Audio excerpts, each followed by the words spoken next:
Selamat siang, sore teman-teman semuanya di sini, Bapak, Ibu, Kakak-kakak semuanya. Salam kenal, aku Devina dari Feedbreak selaku moderator acara hari ini. Buat teman-teman tadi udah pada registrasi kah? Mungkin nanti kalau yang belum registrasi bisa registrasi dulu ya, ada kertasnya di sana. Oke, udah siap ya? Sorry kita agak ngaret sedikit, jadi kita langsung mulai aja acaranya. Buat teman-teman bisa siapin HP, mungkin nanti bisa share-share ke IG story, bisa tag ke Wealth Mindset Cycle atau ke Paper Indonesia, bisa tag mungkin IG-nya Kak Yosia juga. Iya Kak Yosia Sugialam ya Kak, nah IG-nya. Oke, nanti bisa tag ke sana kalau kalian nanti dapat insight-insight bagus nih gitu kan. Bisa share ke teman-teman kalian, siapa tahu ternyata teman-teman kalian yang baca IG story-nya tuh ngelihat kayak, oh ini yang lagi mereka cari nih gitu kan. Jadi bisa saling belajar satu sama lain. Oke, hari ini konsepnya talk show. Jadi tanya jawab simple aja, ngobrol-ngobrol gitu ya. Karena kita hari ini nggak terlalu, maksudnya kita hari ini lebih intimate gitu. Jadi teman-teman feel free ya kalau misalnya nanti pas lagi jalan ini bisa langsung nanya. Kalau misalnya ada yang mau nanya gitu ya pas topiknya pas, teman-teman bisa nanya. Mungkin nanti kita batasin sih ya. Maksudnya biar nggak terlalu lama di satu topik, nanti juga kita bisa batasin. Nah karena ini spesial banget jadi Kak Yosia memberikan kesempatan waktunya. Thank you so much ya kok udah kasih kita tempat di sini di kantor Paper, terus juga meluangkan waktunya buat sharing-sharing ke teman-teman di sini.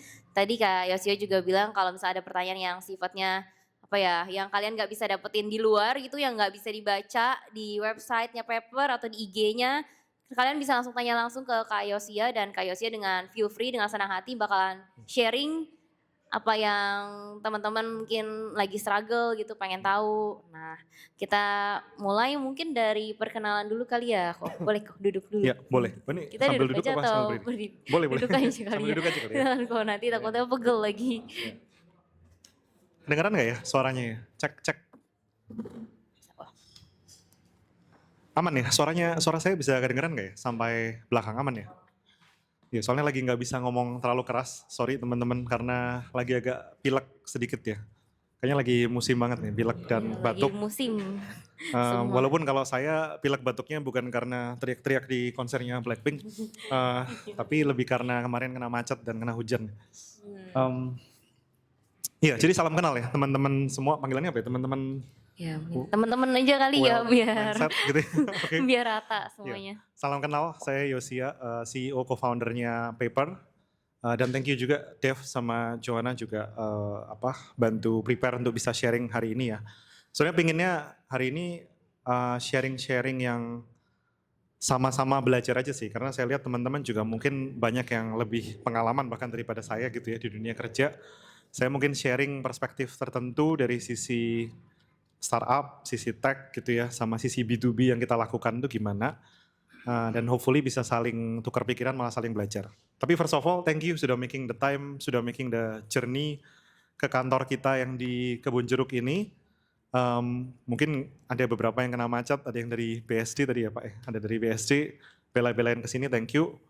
Kantor ini juga memang unfortunately nanti teman-teman bakal merasakan salah satu fiturnya kantor ini by design adalah gampang datang, susah pulang. Ya, karena pulangnya lumayan macet. Saya cuma sih, memang by design supaya yoga dan teman-teman ini kalau datang lancar gitu ya. Tapi kalau pulang susah di kantor. Biar kerja dulu. Ya. Jadi biar stay gitu ya di Biar kantor. stay di kantor ya. Nah, tapi thank you ya teman-teman. Kita appreciate dan semoga bisa sharingnya hari ini seru dan candid dan nggak terlalu formal. Jadi please feel free kalau mau nanya atau mau share bahkan sama perspektifnya, more than happy untuk sama-sama belajar lah ya, gitu paling. Silakan, Dev. Thank you Ko. Oke, tadi udah sedikit ya dari Ko Yosia. Nah, sebelum mulai nih Ko, mungkin kan ada yang masih juga belum kenal gitu ya. Kan katanya kalau tak kenal maka tak sayang gitu. Jadi mungkin Koko bisa sedikit kayak kasih perkenalan singkat dari background, mungkin background dulu kok dari pas kuliah mungkin, terus mungkin pernah kerja atau usaha lain. Lalu kan ini lagi Paper ya, Paper itu juga buat teman-teman mungkin yang baru banget ya, maksudnya belum tahu nih Paper itu apa, bisa sedikit juga kok. Oke, thank you, Dev. Mau tanya juga sih nih ya ke teman-teman ya. Boleh ya saya tanya-tanya dikit ya. Yang udah pernah denger paper itu ngapain sebelumnya siapa ya di sini? Oke, ada beberapa ya. Oke, jadi penjelasan saya nggak usah terlalu berat. Terima kasih. Eh, terus teman-teman di sini yang ngejalanin bisnis berapa orang ya? Yang ngejalanin bisnis? Ngejalanin bisnis ya? Oke. Oke, lumayan banyak ya, mungkin 70% ya. Iya, jadi nambahin perkenalan dikit, sorry tadi perkenalannya malah ngomongnya rada-rada ngelantur-ngelantur dikit ya. Nah, jadi saya Yosia, sekarang ini perlu ngomong umur dan sebagainya? Nggak usah? Boleh nggak apa-apa. Iya, malah disuruh kenalan biasa malah bingung ya. Biasa lebih sering jualan. Iya, saya Yosia, aslinya sebenarnya lahir di Surabaya ya, jadi orang Surabaya aslinya. Grow up di Surabaya dari lahir tahun 89 sampai sekarang. 17 tahun di Surabaya, SMA terakhir di SMA Petra Manyar di Surabaya. Terus kemudian pindah ke US. Nah, pas di US langsung ke Los Angeles. Kemudian waktu itu ngambil computer science ya. Computer science. Ngambil computer science di UCLA, terus kemudian sempat kerja bentar di, nggak tahu teman-teman di sini masih tahu apa enggak ya, di Norton Antivirus ya, yang antivirus yang warna kuning tuh ya. Soalnya anak-anak zaman sekarang banyak yang nggak tahu loh, banyak yang Norton Antivirus. Nama perusahaannya Symantec sebenarnya, Symantec one of the Fortune 500 companies. Terus kemudian saya lanjut master lagi di sana, masternya di Loyola di LA juga, ngambil MBA bisnis. Terus kemudian tahun 2000 berapa tuh ya? 2013 saya for good balik ke Indo. Ya, balik ke Indonya saya udah ke Jakarta langsung. Boleh dibilang masa-masa di US itu masa-masa paling happy ya, gitu, yang paling happy. Kenapa happy? Karena paling bebas, gitu kan, orang tua kan nggak ada di situ gitu ya, paling bebas, bisa ngapa-ngapain segala macam gitu ya. Tapi jangan salah ya teman-teman, saya termasuk di LA itu kan banyak banget orang Indo ya. Sebenarnya di LA itu at one time bisa kayaknya satu batch umur-umur saya aja itu orang Indonya mungkin bisa 300, 400-an ya di LA, Los Angeles. Nah, di antara orang-orang Indo yang sebanyak itu ada subgrupnya sendiri ya. Di mana ada orang anak LA yang sukanya tiap hari belajar, ada yang sukanya tiap hari clubbing, ada yang sukanya ngapain. Nah, saya termasuk yang aktif di gereja gitu ya. Sabtu Minggu jarang ngapa-ngapain yang nggak jelas, masih termasuk belajar gitu ya. Nah jadi, oh kenapa? Jadi termasuk yang golongan cukup belajar, terus kemudian balik ke sini 2013. Nah, waktu itu sebetulnya balik ke Indo gara-gara dua hal sih ya, gara-gara dua hal.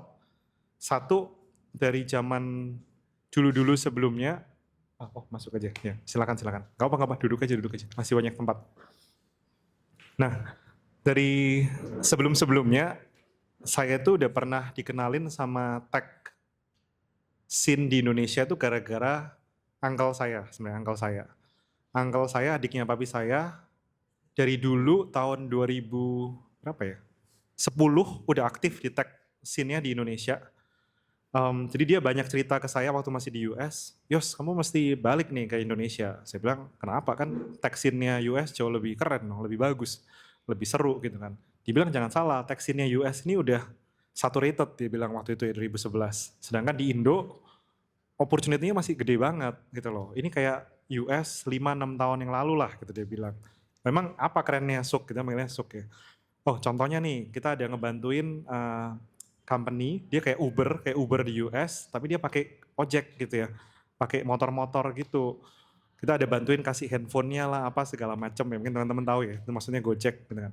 Terus dia bilang ada 2 anak binus nih juga bikin e-commerce mirip Amazon. Di US itu Amazon udah growing significantly.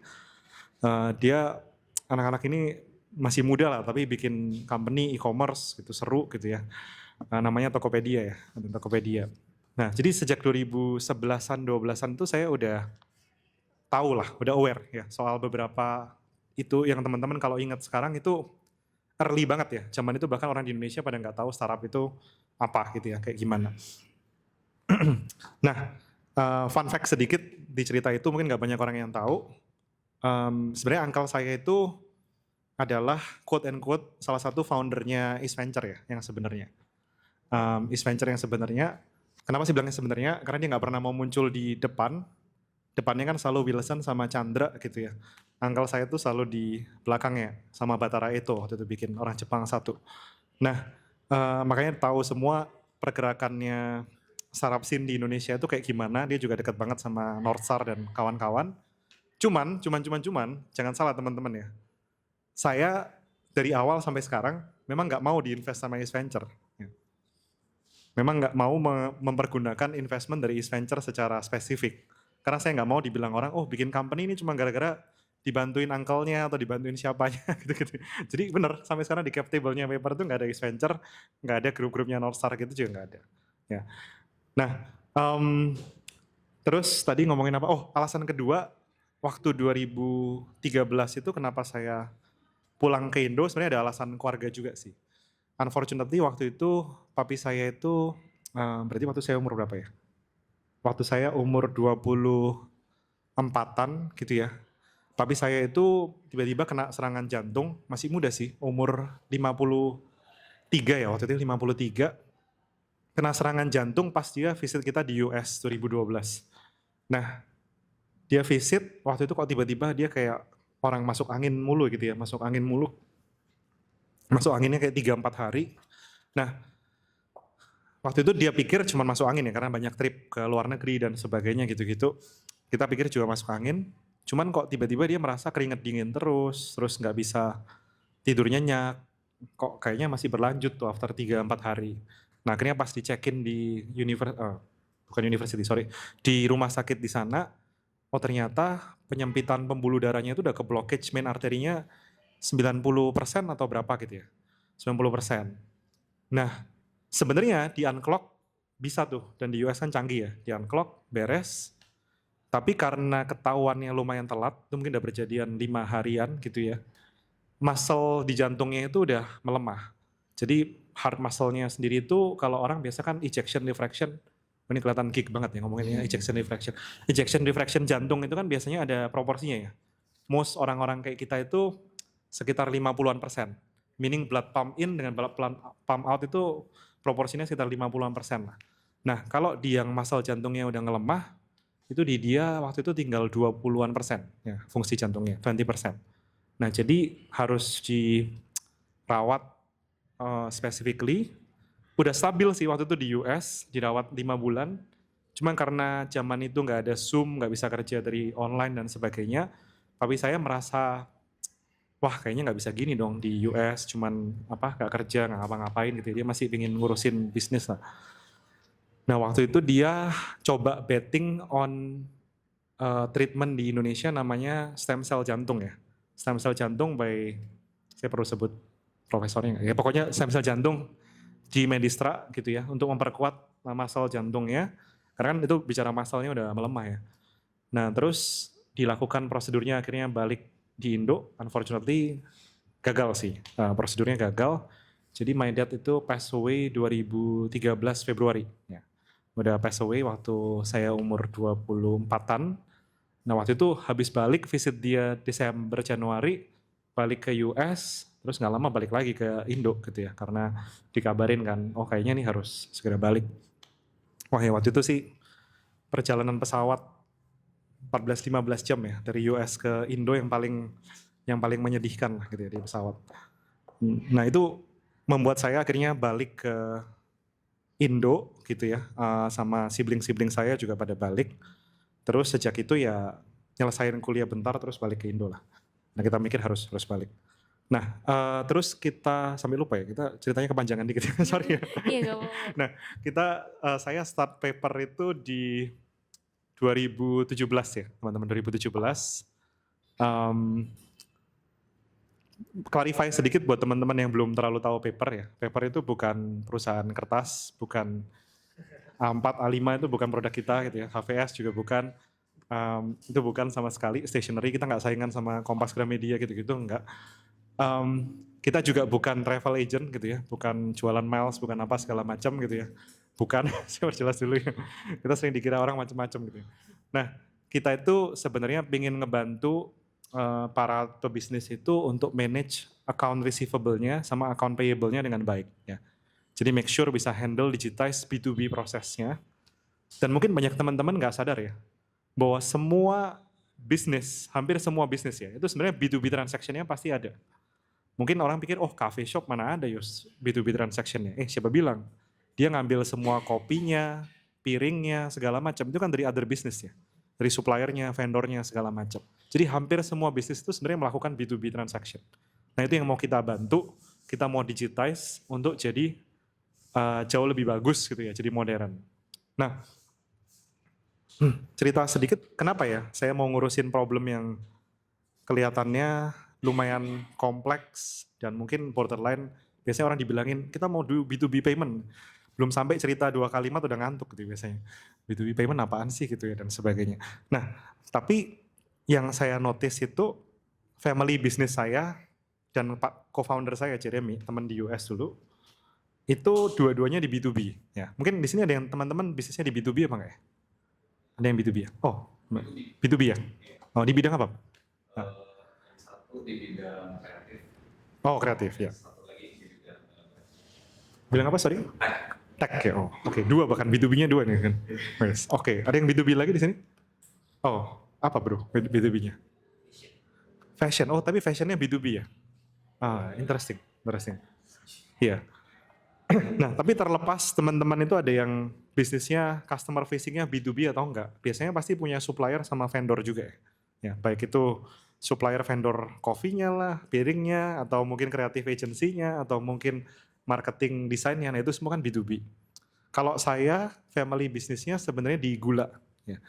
Gula, jadi kita itu bikin distribution sama manufacturing white label buat gula-gulanya Alfamart. Kalau teman-teman pernah lihat gulanya Alfamart, merek Alfamart itu yang dari Jabodetabek sama Jawa Tengah dari kita, dari my dad's punya family lah, bisnis. Nah, tapi kita untungnya nggak sebesar itu sampai dipanggil kasusnya Tom Lembong kemarin, nggak sampai segitu ya.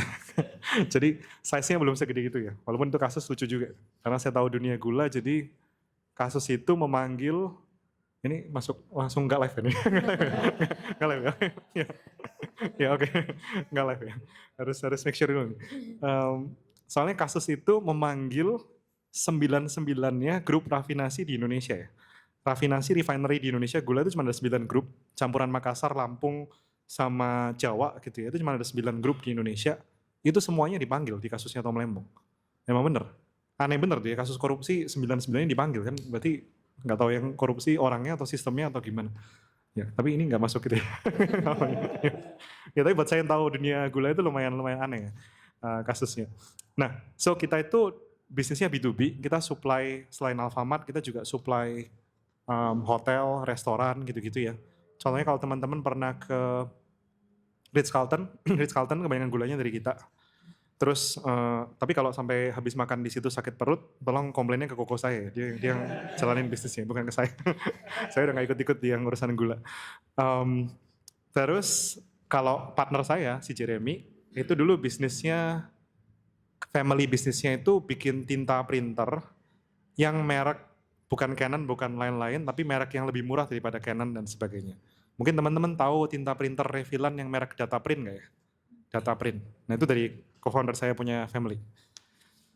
Tapi lucunya lagi, dia tuh ngebikin produk yang sebenarnya akan menghilangkan kebutuhan tinta printernya dia sendiri ya. Kita mau mendigitalisasi invoice, kertas-kertas gitu ya.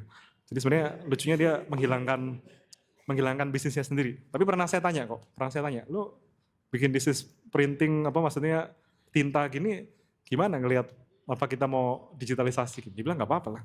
Daripada orang lain yang diserap, mending gue yang diserap sendiri. Boleh. Jadi masuk akal juga. Nah, karena bisnis kita berdua sama-sama B2B, makanya kita berdua itu lebih kenal dan ngerti banget dunia B2B dibanding B2C ya, bahkan. Nah, waktu itu cerita sedikit ke teman-teman, round 2016-an, kan dari 2013-2016, itu untungnya saya nggak jadi pengangguran gitu ya. Nggak. Waktu itu sibuk mulai coba bikin software development, software house gitu ya, bikin project buat CIMB, bikin project buat Sampurna Group, bikin macam-macam deh pokoknya software development gitu ya, bareng teman saya yang lain untuk ngumpulin duit, ngumpulin modal dan sebagainya.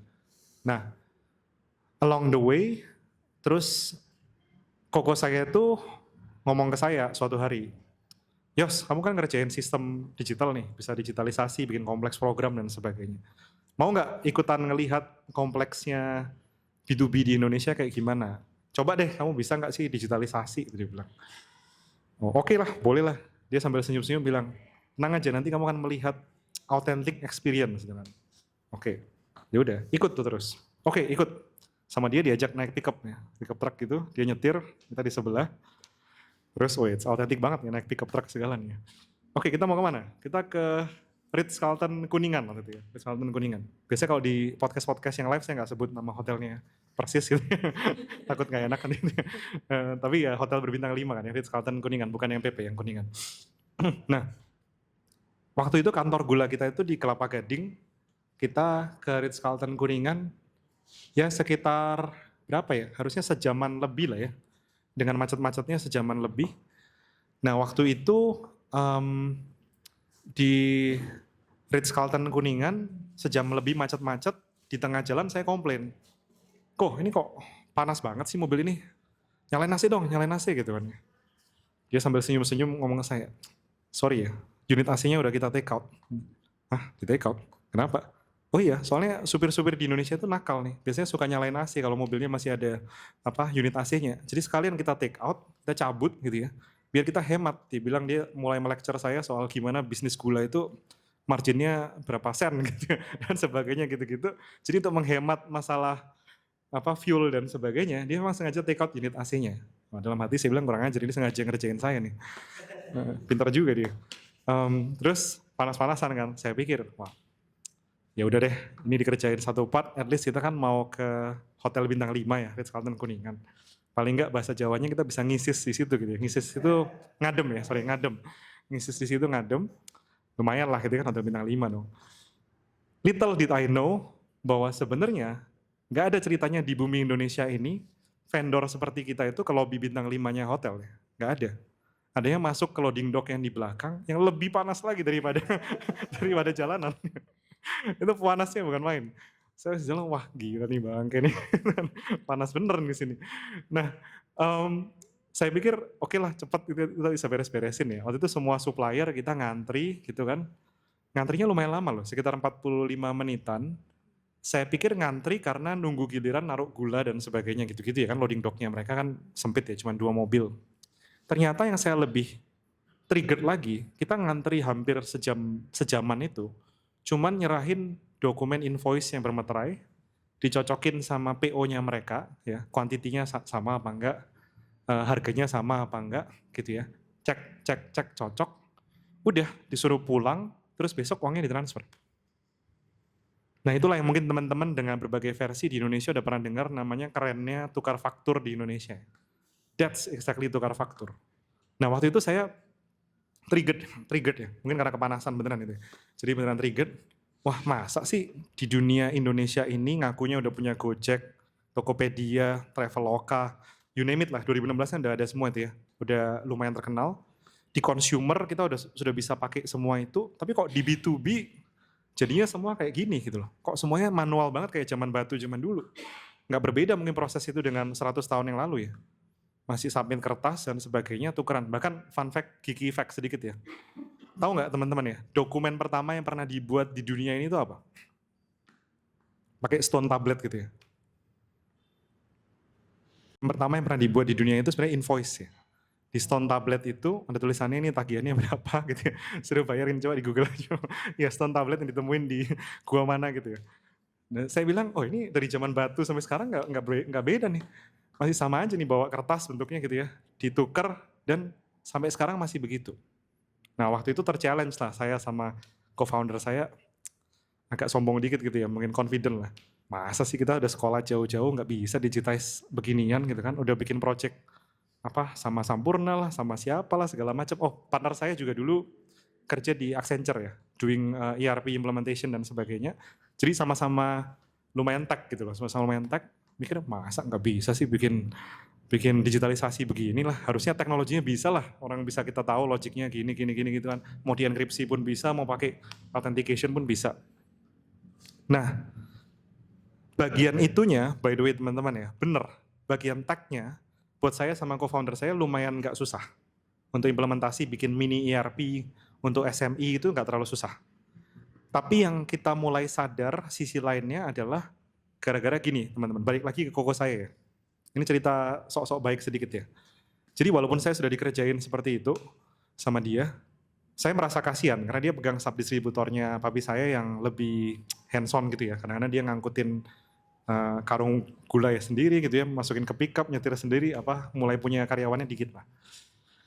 Nah waktu itu saya kasihan kan, saya pikir, kok mau nggak tak kenalin sama beberapa calon customer baru gitu ya. Bagus-bagus kok calon customernya, ada satu yang punya restoran di GI. Mungkin teman-teman ada yang pernah makan di situ apa enggak ya? Nama restoran French-nya Avec Moi gitu ya. Sekarang tutup memang udahan. Dulu ada simbolnya kelinci gitu. Itu saya kenal dari satu dan lain hal. Terus satu lagi ada distributor di Magelang ya, di Magelang. Bisa ngambil gulanya bagus. Nah, saya bilang, kok mau nggak dikenalin kedua customer ini? Bagus-bagus kok mereka, pembayarannya segala macam harusnya oke, orang-orangnya juga oke, bukan yang shady, bukan menipu dan sebagainya. Tahu nggak teman-teman dia bilang apa ke saya waktu itu ya? Saya masih ingat sampai hari ini. Dia bilang, moh gitu ya. Moh itu bahasa Surabaya, nggak mau ya. Ya, moh nggak mau. Saya pikir, kenapa moh? Ini kan new customer, you should be happy dong. Kita kenalin dan sebagainya. Masa lu nggak mau? Customer baru, aneh bener. Tenang aja nih, nggak ada yang nipu-nipu, kita nggak bermaksud ngerjain dia balik gitu. Nggak. Tenang aja nih, oke, saya bilang. Dia ngomong satu hal, I still remember to this day. Yos, soalnya nanti your new customer ini akan minta tempo lagi ke aku. Gitu ya dia bilang. 30 hari lah, 60 hari lah, 90 hari lah. Sedangkan tempoku udah kemakan habis sama bahasa lapangannya dia. Hotel-hotel bangke ini udah mintain 90 hari, 120 hari, belum lagi si ini, si itu. Nggak usah sebut merek lah ya. Ini 120 hari nih. Bukannya trukku nggak bisa, bukannya gulaku nggak cukup, bukannya tim yang kita nggak bisa serve. Enggak, simply gara-gara masalah pertempuannya doang. Cash flow doang. In a way, pembicaraan ini tuh bahwa dia seolah-olah harus bisa jadi bank gitu ya. Untuk ngasih pinjaman ke customer-customer. That's why. Yang waktu itu hits me, wah tragis banget ya. Company kayak dia, produknya proper, company-nya proper, segala macamnya proper, nggak bisa nambah customer baru karena harus jadi bank. Itu yang menurutku tiba-tiba kayak hits me, oh sampai segitunya ya. Nah, kenapa sih harus jadi bank dan kenapa nggak bisa minta ke bank aja pinjaman? Kan aku tanya dong, kita tanya ya, saya tanya, kenapa lu nggak pinjam ke bank aja? Dia bilang gini, Yos, bank itu selalu minta jaminan, kolateral gitu ya. Oke, tapi kita namanya engineer nggak pernah menyerah begitu ya, nanya lagi. Memang iya, bukannya ada invoice financing lah, atau supply chain financing kan nggak usah pakai jaminan aset. Harusnya pakai invoice-nya aja dan sebagainya gitu ya. Mungkin teman-teman pernah dengar factoring gitu ya, dan sebagainya gitu-gitu ya. Masa nggak bisa sih? Bisa lah. Orang kita pernah dengar ada yang jalan gitu kan, factoring. Dia ngomong lagi, ya teorinya begitu bro. Tapi yang biasa dikasih factoring itu cuman company-company besar kayak waktu itu Carrefour ya, masih jalan ya. Carrefour dan kawan-kawan. Iya, bank mau. Supplier-suppliernya Carrefour dikasih, iya bank mau karena ada Carrefournya. Kenapa? Karena bank gak habis tenaga, gak habis energi buat nge-underwrite si Carrefournya. Mereka rela. Kalau buat kita-kita ini gak mau mereka. SMB to SMB itu jangan harap. Nah, jadi itu yang membuat kita sadar kenapa kok bank nggak mau? Simply karena susah verifikasi datanya koko saya misalnya. Koko saya ngaku nih, bang saya jualan ke Ritz-Carlton sebulan 200 juta loh. Gitu kan ya. Saya jualan ke Mulia sebulan 400 juta loh gitu ya, gula gitu ya. Tapi bank kan akan selalu bilang, bro itu kan kata lu. Ya. Emang iya bener, tahu dari mana bener? Kasih Excel laporan doang. Emang bener nih Excel laporan bener-bener penjualan lu ke Ritz-Carlton Kuningan? Ini kan bisa-bisaan lu aja kasih gue data-data Excel, data-data kertas gitu ya dan sebagainya. Apa yang bank harus lakukan kalau mau beneran verify? Dia harus datengin koko saya, make sure dia bener nggak supplier yang dimaksud. Dia harus datengin si Ritz-Carlton, make sure bener nggak ini buyer yang dimaksud. Dia harus make sure transaksinya bener nggak sebulan 100 juta. Dari mutasi atau langsung call atau langsung datang biasanya. Itu yang biasa mereka lakukan ya. Namanya kalau teman-teman tahu tuh trade checking ya. Trade checking maupun namanya audit. Ya. Mau terima investment segala macam kita suka diaudit juga ya. Nah, masalahnya hal-hal ini itu sangat costly kalau dilakukan secara manual. Kalau mereka harus cek satu-satu dan lakukan satu-satu, itu sangat costly. Nah itu makanya kita bikin tools yang pingin digitize ini, supaya akhirnya jadi nggak costly. Kita pingin secara digitalization, kalau pembayarannya udah digital, invoicingnya digital, supplier bayarnya udah digitize juga. Jadi harusnya bank itu bisa verify tanpa perlu costly. Of course dengan permissionnya teman-teman. Sehingga kita bisa buka akses ke financing. Mungkin recently teman-teman banyak yang dengar paper soal kartu kredit ya. Nah itu salah satu bentuknya. Karena kita lihat kartu kredit ini yang paling digital, udah ada temponya, dan bisa kasih panjangan tempo 40 hari ke atas. Ya. Teman-teman kan pakai kartu kredit nggak usah bayar sekarang ya, bayarnya nanti. Nah ini ngebantu dalam konteks itu buat cash flow.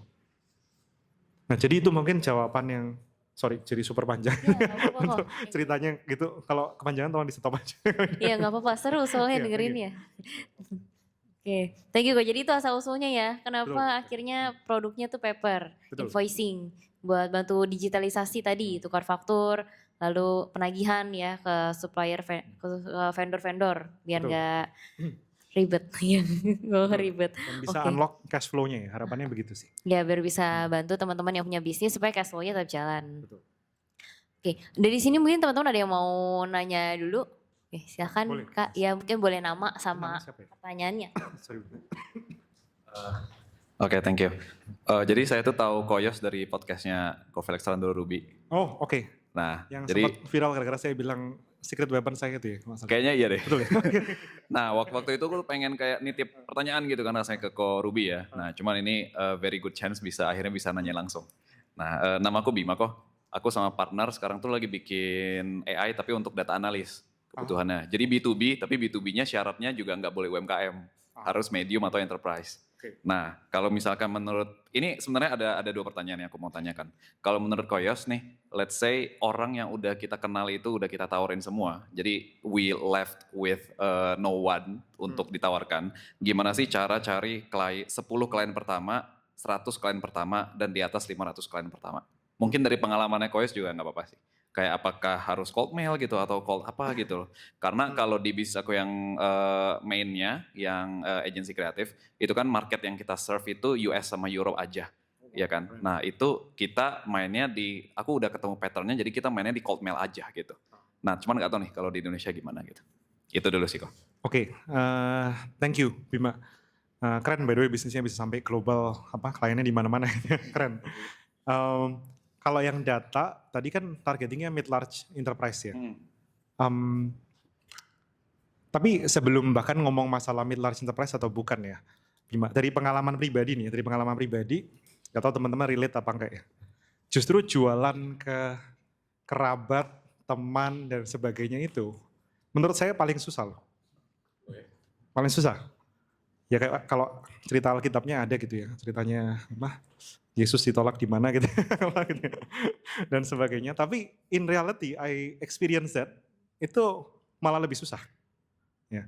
Jadi malah saran pertama adalah jangan menggantungkan sama kerabat dan teman dekat. Teman yang nggak terlalu dekat malah oke.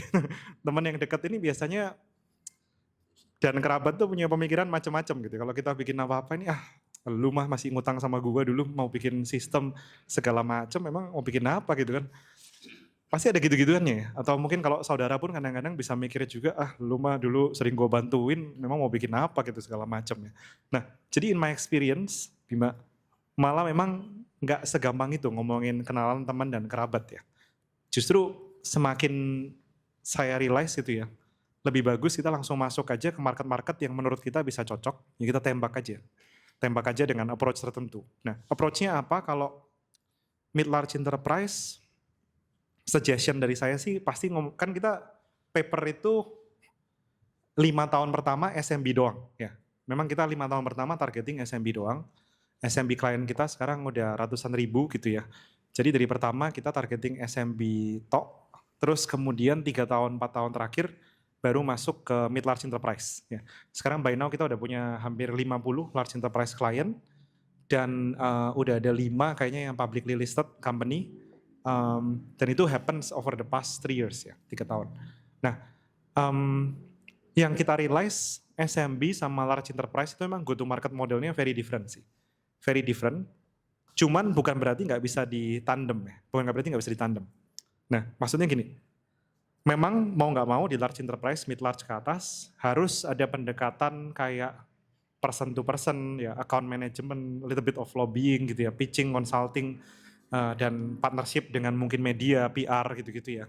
Memang akan diperlukan ya, to some degree. Tapi juga don't underestimate, kalau buat kita pribadi ya, apalagi zaman sekarang, banyak enterprise itu akhirnya goal pakai paper. Tahu nggak gara-gara apa? Gara-gara ternyata beberapa direksinya sudah pernah pakai paper buat kebutuhan personalnya mereka. Misalnya bayar anak sekolah lah, misalnya ngapain lah gitu ya. Karena itu mereka begitu familiar dengan kita, oh kayaknya udah pernah denger nih soal paper gitu ya. Kayaknya boleh deh kita pakai nih, kalau bisa dipakai di bisnis. Jadi trust-nya ke-build dari situ ya. So I think these days untuk menggabungkan approach SMB sama MLE, bahasa kita MLE ya, large enterprise, itu sebenarnya ada kongruensi di situ. Ya. Kita udah notice sih beberapa part, saya perlu sebut nama apa enggak ya? Contohnya deh, saya sebut nggak apa-apa lah ya. Contohnya di Pelataran gitu ya, Pelataran kan customer kita, Pelataran yang restoran itu ya, hotel dan restoran, itu kita bisa dapat salah satu reasonnya gara-gara anaknya ownernya kan Pak Yosua Makes ya, namanya nggak usah sebut nama anaknya deh, pokoknya anaknya gitu ya. Nah itu pas diajak meeting bareng dipanggil dong sama papinya, coba nih kita lagi mau meeting sama paper gitu ya, makan sama meeting. Dia ditanya, emang kamu udah tahu paper gini. Papinya kan rada lawyer gitu ya. Pelataran itu kan grupnya ada lawyer sama campuran F&B gitu ya. Kamu udah tahu ini paper? Nah untungnya si anaknya bilang, oh tahu, paper itu udah sering teman-teman kita pakai juga dan sebagainya di multiple setup. Nah jadinya itu ngebantu sih. Itu ngebantu trust levelnya ke build ya, jadi oh kalau gitu oke nih, boleh kita coba nih. Gitu ya, trust levelnya dapat dari situ. Referensi, betul. Nah semoga itu menjawab dikit ya, supaya saya jawabnya nggak kepanjangan. Berarti sebaiknya mulainya dari, kalau misalkan targetnya mid to large, baiknya mulainya dari SMB dulu gitu. Nah kalau specifically memang nggak mau ngurusin SMB, my suggestion mulai dari mid sedikit lebih gampang sih biasanya. Karena mid biasanya nggak terlalu serepot itu ya requirement listnya, dan biasanya mungkin lebih mau nyoba dan sebagainya, paling cukup convince the owner dan kawan-kawan. Kalau large enterprise memang kan udah mulai owner, VP-nya nanti head-nya lagi sama segala macamnya lebih panjang. Ya. Jadi kalau ada opportunity bisa go to market in between gitu ya, misalnya bikin, bahkan gini ya teman-teman ya, kita paper ini kan B2B ya, sebenarnya B2B company supposedly harus ngadain acara-acara itu selalu boring-boring gitu ya, selalu kayak profesional atau apa, enggak, tapi kita nggak mau. One thing yang I realize waktu menjalanin paper, kita walaupun B2B company bukan berarti harus selalu bikin conference yang sangat serius gitu, enggak. Kenapa? Karena ujung-ujungnya semua business owner, semua VP head levelnya profesional, pulang-pulang juga ngapain sih? Pulang-pulang kerja ngapain pada? Nonton YouTube, bener ya? Buka Instagram, ikutin influencer. Jadi sebenarnya kita bisa tap dengan cara yang sama, asal messagingnya yang benar. Ya. Memang benar, mungkin business owner akan ngikutin influencer tertentu, ya, gitu ya. Tapi tetap bisa di tap dari situ. Makanya kita dekat dan punya community of influencer yang kuat gara-gara itu sih. Oke, thank you Ko. Pertanyaan kedua Ko dan terakhir, what is your biggest challenge, dan apakah ada waktu awal bikin itu tuh ada deadline nggak sih? Kayak if this doesn't work in X years, ya udah deh gue nyerah deh gitu. Thank you. Wah, thank you. Bima. Pertanyaannya berat juga. Ini pertanyaan Dev diambil satu nih. Ya. Kalau the biggest challenge di awal-awal pasti masalah product market fit ya. Emang betul. Ya mungkin teman-teman di sini ada yang udah start bisnis atau mau kepikiran start bisnis atau lagi kerja di company gitu ya. It cannot be double stress bahwa 3 tahun pertama di semua bisnis itu pasti beratnya bukan main. Karena harus cari product market fit, harus cari customer, go to market, harus bisa mikirin tim kecil-kecilan gitu ya. Harus segala kerjaan disambi semua gitu ya, kalau bisa ngerjain semua, yang ngerjain semua. Jadi it's very tough product market fit yang pertama. Itu satu jelas ya. challenge-nya sekarang memang agak beda sih ya. Di paper kita kalau sekarang setelah udah 8 tahun, punya tim udah mulai 200-an orang, challenge-nya jadi berubah ke arah ngurusin orang sih ya. Gitu ya. Itu yang challenge paling headache emang. Ngurusin orang dengan berbagai macam variasinya dan isunya. Itu yang I personally lumayan belajar dan struggle juga. Makanya lagi tanya banyak mentor juga harus gimana. Cuman beda banget memang kalau ngomongin company awalnya 20, 30, 50 orang, terus masuk ke ranah ratusan, itu jadi agak beda sih, jadi agak beda ya. Challenge-nya jadi ke sana. Itu sekarang yang biggest challenge-nya lebih ke situ. Karena di company yang size-nya udah segitu, walaupun strategi kita bener gitu ya, product market fit dan konsepnya bener, kalau kita nggak bisa nge-skill lewat the organization, hasilnya itu nggak maksimal banget. Contoh misalnya kita ngomongin, kita rilis kartu kredit yang paper cut ya. Kita ada kartu kredit sama BRI. Itu secara konsep well thought out, marketnya pun jelas. Karena konsepnya adalah kita mau bikin proper business credit card yang belum ada di Indonesia gitu ya. Tapi bisa hybrid, punya keunggulan consumer card yang ada miles-nya, tapi juga bisa punya limit besar kayak commercial card dan sebagainya. So the value proposition is very clear ya. Dan target marketnya pun very clear. Cuman pas eksekusi dengan beberapa konteks gitu ya. Intinya mempersingkat aja, ada beberapa hal kayak contohnya nih, tadinya kita mau make sure limit yang diterima secara kartu kredit itu besar ya.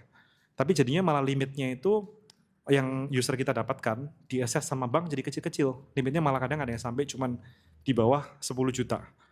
Dan ini kan masalah eksekusi ya, padahal kita menjanjikan limitnya besar. Tapi nggak semuanya bisa kita kontrol. Gimana timnya bisa make sure hal-hal ini bisa kita skill. Nah by the way saya baru ingat, itu di podcast Ruby yang sama, kan bareng 2 user kita ya, yang dari Karamika tuh kalau nggak salah ya. Si Dea sama si Nasir ya, Mas Nasir. Nah pas ngobrol-ngobrol di situ nggak tahu di clippingnya ada apa enggak, dia nyebut, oh iya kok aku cuma dapat limitnya 10 juta. Wih katanya makbum. Nah ini salah satu isu di execution secara organization ya, dalam konteks itu. Nah itu yang waktu itu hits me bahwa strategi dan execution itu kalau udah ngomongin 150 orang ke atas is very different sih.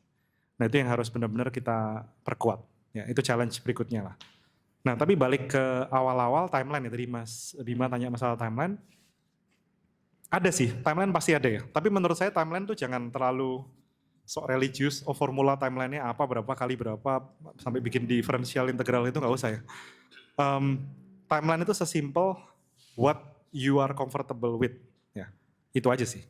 Contoh waktu itu saya pas lagi bootstrap paper setahun pertama, kan kita pakai duit sendiri ya, bayarin dari kerjaan yang lain tadi buat bayar paper. Karyawannya masih dikit sih, masih di bawah 8 orang waktu itu ya. Tapi buat saya pribadi waktu itu 2017 ya, saya udah mau punya anak pertama 2018 dunia. Nah waktu itu saya mikir, kalau by 2018 pertengahan gak dapat investor, ya which is a real thing ya, banyak startup itu gak dapat investor, saya kayaknya harus stop and rethink. Gitu. Karena kalau enggak ya di pribadi bakal repot kan punya anak segala macam, masa kita masih mau minus kasarannya, malah kasih company bukan malah plus gitu ya, atau at least some buffer lah. Nah untungnya waktu awal Desember kita dapat investor pertama sih. Nah jadi that fulfill my own timeline gitu ya. Jadi ya sesuaiin aja timelinenya dengan apa yang teman-teman comfortable with lah menurut saya. Oke, thank you kok. Thank you. Silakan kok. Thank you Kak pertanyaannya, thank you Ko Yosia. Ada lagi mungkin teman-teman yang mau, ya silakan Kak dari Kak ini. Boleh sebutin nama? Ya, Pak Yosia saya Setiawan ya. Iya, pasti, Pak. Saya mau nanya Pak, paper ini saya udah pernah pakai Pak, udah pernah pakai. Cuman kan saya ikut komunitas Pak, komunitasnya kartu kredit.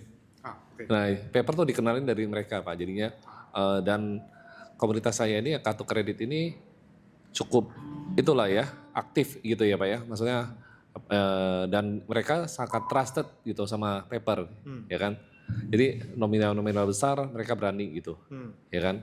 Nah yang pertanyaan saya nih, apa yang dibangun sama Pak Yosia untuk reputasi Bapak sampai teman-teman saya yang komunitas kartu kredit itu berani transaksi besar gitu ya Pak ya. Itu satu yang Bapak bangun apa gitu ya. Nah terus satu pertanyaan kedua Pak, Yang kedua gini, ini saya tadi dengar dari Pak Evan udah berkembang sampai bisa mancanegara juga ya sekarang ya Pak ya, bisa luar negeri ya. Cross border ya. Cross border ya. Ya, maksudnya yang saya mau tanyakan kalau untuk B2B cross border apakah kompetitif Pak fee-nya dibanding kompetitor Pak? Itu kan itu yang penting Pak. Ya kan maksudnya kecepatan udah kompetitif maksudnya kecepatan uangnya yang dari luar tuh seberapa cepat itu yang saya mau tanya gitu. Thank you Pak. Oke, ya, thank you. Tadi dengan ini ya soal komunitas ya, Pak Setiawan. Iya, kok bisa trust sama kita gitu ya komunitinya. Betul. Nah, cerita sedikit sebetulnya trust itu memang nggak ada yang instan sih, Pak Setiawan ya. Pasti teman-teman juga tahu lah ya di bisnis, di kerjaan apapun, trust itu nggak ada yang instan.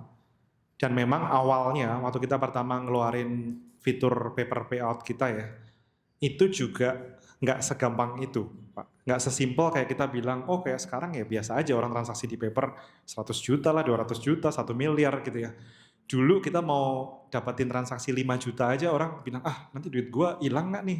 Nanti ini mana ada model begini bisa nih kan. Kita yang pertama bikin this type of model di Indonesia kan ya.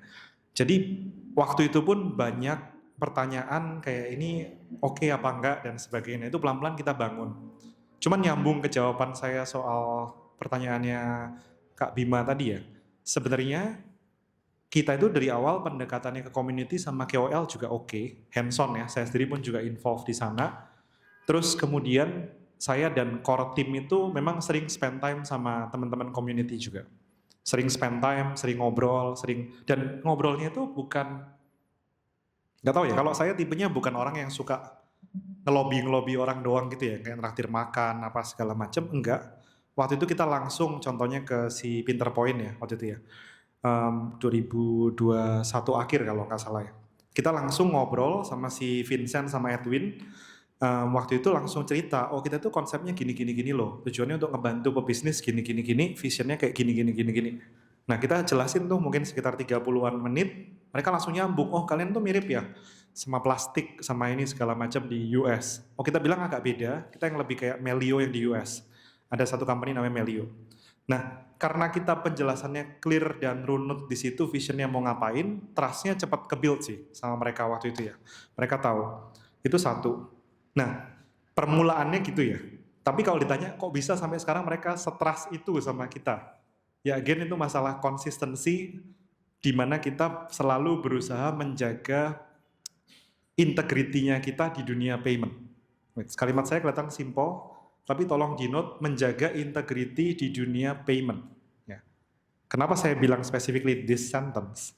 Karena di dunia payment ya, ngomongin payment gateway, ngomongin payment B2B, ngomongin processing kartu kredit, itu unfortunately banyak banget hal-hal yang nggak jelas. Ya. Banyak banget hal-hal yang ngawur-ngawur. Banyak banget hal-hal yang shady, money laundering lah, segala macam. Ya. Dan saya akan kasih tahu teman-teman, ini kan nggak live ya, nggak apa-apa. Saya akan kasih tahu teman-teman ya. Saya udah pernah ditawarin bolak-balik ya. Yos, mau nggak volume? Volume apa nih? Volume berapa? Dia bilang, gede lah, sebulan 50 juta US, 100 juta US. Ini real case ya, by the way, saya nggak usah sebut apa-apa dan siapanya. Ngomongnya 50 juta US, 100 juta US. Dan tenang aja, bro, gue kasih lu persenan nanti 3%, 4%, 5%. Bisa hitung sendiri ya, itu berapa duit sebulannya processing 100 juta US sebulan dikasih 5%. Gede nggak? Gede. Lu atur sendiri deh, mau lu kasih ke company lu atau ke lu nya sendiri terserah. Bolak-balik saya dapat tawaran begitu ya. Saya share aja di sini. Tapi saya tahu dong, kan saya hidup dunia payment. Tahu, margin 5% ini nggak mungkin duit bener. Mana ada dunia payment ngomongnya 1% ke bawah semua marginnya, yang bener. Kalau dia berani ngomong margin di atas 1%, udah pasti aneh. Ya kan? Udah pasti aneh. Terus saya tanya, ini sebenarnya duit apa? Nah biasanya memang ini duit-duit yang sudah keluar dari KUHP. Ya. Udah masuk KUHP lah. KUHP pidana. Nah duit-duit hitam lah ya. Bukan even grey lagi ya, bukan even duit grey, duit hitam ya. Gini teman-teman ya, saya tahu bisnis itu kadang ada plus minusnya dan sebagainya gitu-gitu ya. Tapi, kalau di dunia payment, jangan main-main sembarangan dengan duit-duit yang nggak jelas. Karena real case-nya sudah banyak terjadi, ada company dibekukan duitnya 200 miliar lebih gara-gara main duit judol. Sebagai PJP-nya ya. Pas dibekuin, yang merana siapa? Ya kalau company yang merana ya nggak usah heran, memang dia main duit gede kan. Dan memang sengaja ngambil profit dari situ. Yang kasihan adalah user-usernya dia. Yang duit 200 miliar ini kan mungkin 100 usernya dia duitnya ketahan. Nggak mungkin company yang mau berani keluarin duit tambahan segitu buat gantiin. Nggak mungkin. Dan itu langsung diblok sama Kabareskrim, langsung nggak bisa diapa-apain sampai sekarang. Ini kejadiannya Februari tahun ini lah kayaknya. Kan kita sama dunia payment pasti tahu ya gitu-gituannya. Dan bolak-balik ya, Pak Setiawan saya pernah ditanyain orang, masa sih kalian di paper nggak ada yang divisi main-mainnya begitu? Mungkin bukan lu kali, orang lu kali, siapa yang lu tugasin khusus. Saya bilangin, nggak ada. Yang udah coba main-main pun udah kita keluarin. Dan memang benar itu real case. Ya. Jadi di kita memang sengaja intentionally menjaga nggak mau nyentuh-nyentuh begituan. Ya. Jadi teman-teman, mungkin itu yang teman-teman di community maupun mana juga bisa tahu. Ya. Karena kita sama sekali nggak main begitu-begituan dan nggak mau memang. Terlepas, bukan berarti saya orang bego ya. Saya tahu cara muterin duitnya, saya tahu persis gimana caranya unlikely banget bisa kedetek dari mana-mana dan sebagainya. Tapi kita memilih nggak mau. Dan nggak punya memang divisi yang aneh-aneh begitu di paper. Boleh dicek dan boleh dilihat track record kita. Karena kita tahu kalau kita mau beneran jadi player yang bener, ya mending beneran jadi player yang bener. Nggak usah aneh-aneh. Terlepas nggak selalu enak ya. Kadang-kadang ngelihat loh, si itu bisa kasih rate murah banget gitu ya. Ya, monggo dicoba aja. Nanti ya. Ya. Karena kalau yang resmi-resmi, hitung-hitungannya resmi-resmi nggak disubsidi silang dari tempat-tempat yang tidak jelas gitu ya. Itu pasti hitungannya mirip-mirip kita. Makanya semua orang kan ngejar benchmarknya paper ya, 1,5%-nya kita. Itu karena kita set the market, hitungannya jelas, ada cost-nya jelas, dari bank semua resmi semua. Anything yang bisa terlalu off dari sana, itu biasanya agak mencurigakan. Ya. Gitu, agak mencurigakan. Dan ini fakta sih gitu ya, fakta. Dan saya pun tahu, sebenarnya kalau teman-teman off the record mau penasaran nanya, si ini gimana? Ya kurang lebih saya tahu-tahu semua lah. Ini yang mulai dari spektrumnya yang lebih putih, lebih tengah sampai yang lebih hitam ya kita tahu semua. Dan biasanya salah satu telltale gampangnya bisa tanya juga, oh ini company investornya siapa gitu ya. Kalau investornya aja udah nggak jelas, ya mungkin perlu dipikir-pikir ulang lah gitu, dipikir ulang.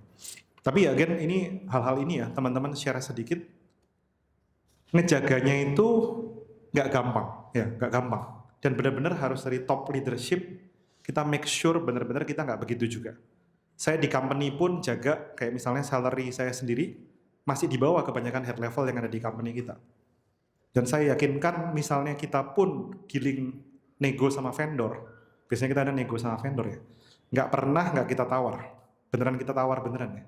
Jadi vendor sama kita nggak mungkin malah dimahal-mahalin segala macam. Yang nawarin saya mau mahal-mahalin gitu juga ada. Yang ini nggak mau dibikin jadi 500 juta nih, nanti 200-nya gue kasih lu atau gimana. Banyak. Tapi kita nggak mau. Ya.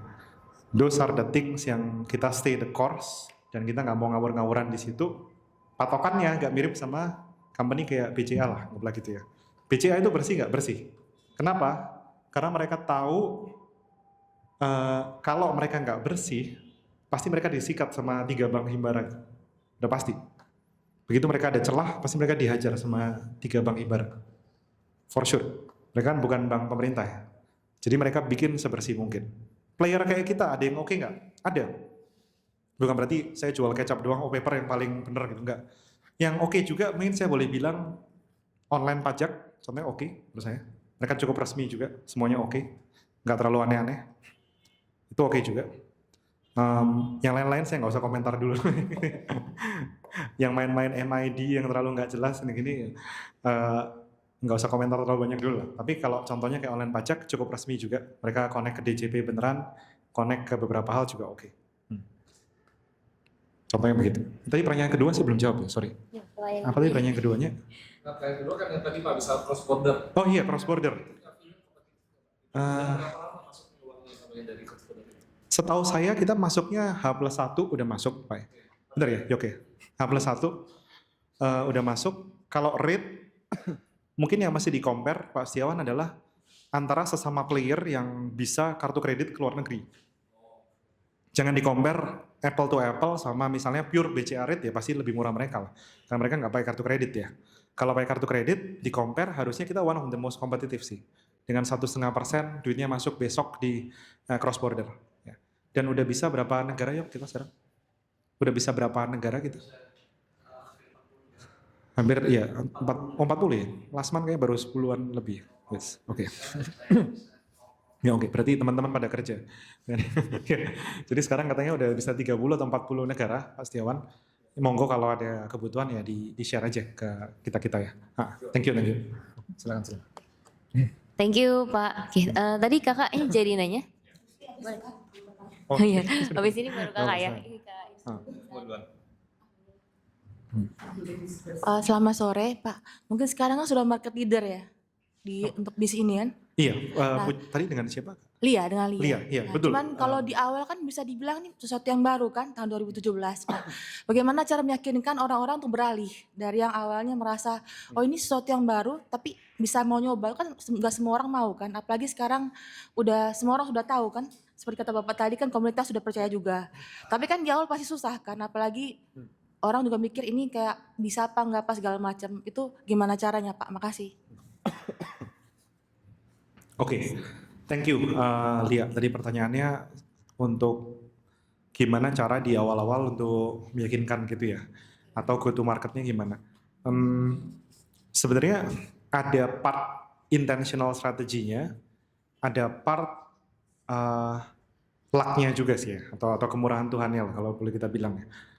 Part intentionalnya adalah kita sengaja memang punya produk dari dulu kita bikin freemium ya. Jadi ada versi gratisnya, ada versi premiumnya. Nah ini sengaja buat apa? Supaya orang bisa coba lebih gampang dan bisa pelan-pelan trust-nya ke-build dari situ.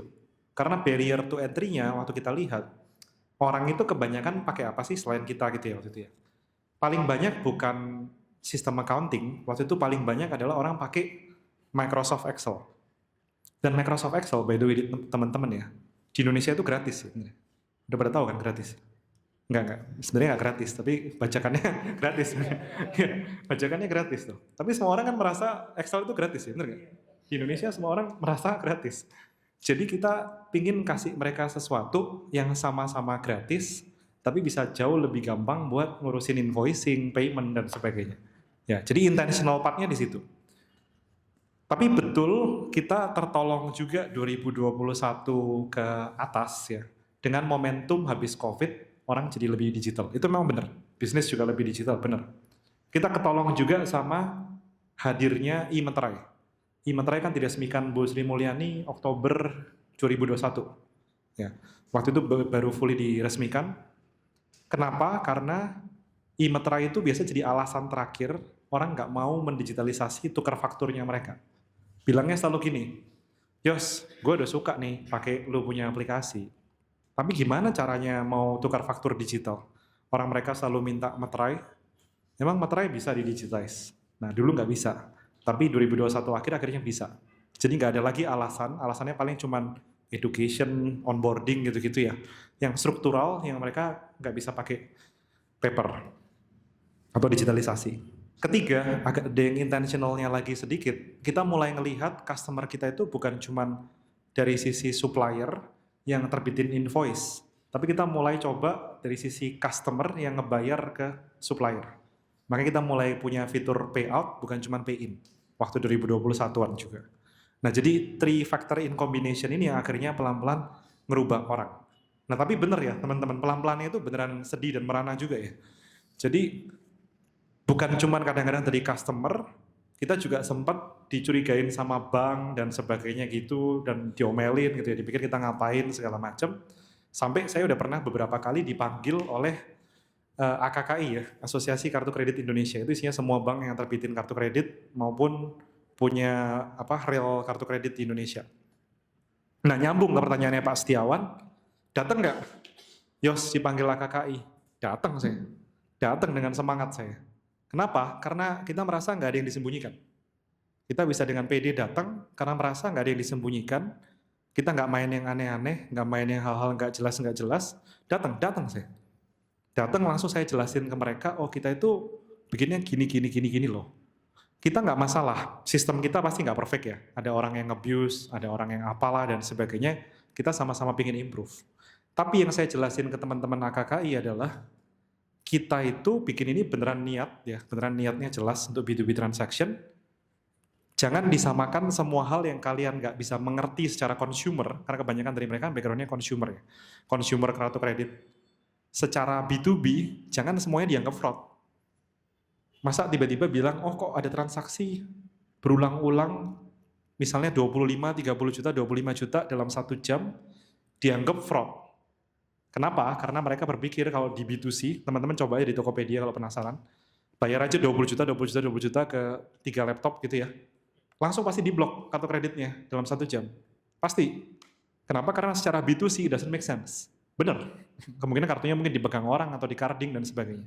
Tapi kalau di B2B, itu semua wajar. Satu procurement mungkin ya, dalam 1 jam ngeproses 10 invoice dari supplier, jumlahnya agak-agak mirip, itu wajar banget. That's common B2B proses. Jadi nggak bisa kalau itu di flag begitu aja. Nah itu yang jadi part kecil-kecilnya kita ngapain aja sampai menuju sekarang. Kesarannya gitu. Ya, ya. Thank you. Tadi ada pertanyaan dari Mas Im. Iya, thank you ada Kak pertanyaannya. jadi pertanyaan apa? Oke. Lanjut. Halo Pak Yosia, saya Pipin. Tadi kan udah diceritain. Pipin ya? Pipin. Oke. Ya, tadi kan udah diceritain dengan challenge-nya untuk memimpin segitu banyak personil di sini ya. Nah, sebenarnya value apa sih yang diharapkan untuk bisa dipegang dari setiap personil di Paper? Gitu. Oke.